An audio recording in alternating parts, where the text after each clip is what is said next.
Peak days are always a big deal at the cooperative for our membership and also for the cooperative.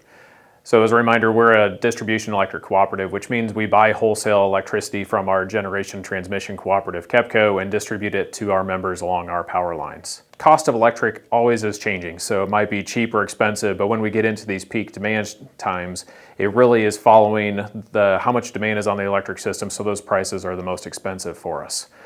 So we focused on putting in modern electric grade designs that can incentivize people to shift some of their usage outside the 3 to 8 time window on peak days if they can do so. We're not asking anybody to turn off their air conditioners or suffer through the heat, but instead just kind of not run some of their major appliances during that time to help save some money.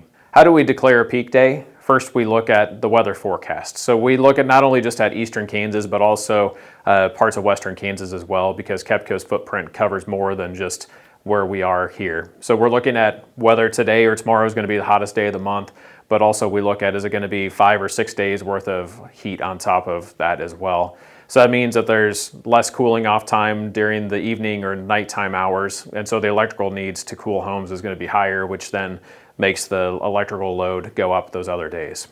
So the other thing we look at is the electrical load real time on the system in eastern Kansas and across the state, just to make sure that it looks like it's going to be more than it was the day before with the real time plus also the forecast. And we also look to see if our power supplier KEPCO is called a peak. So they might call a couple extra peak days than we do, but we're looking at the data just a little bit differently, and we try to minimize the number of peak days we call to help not cause inconveniences for our members.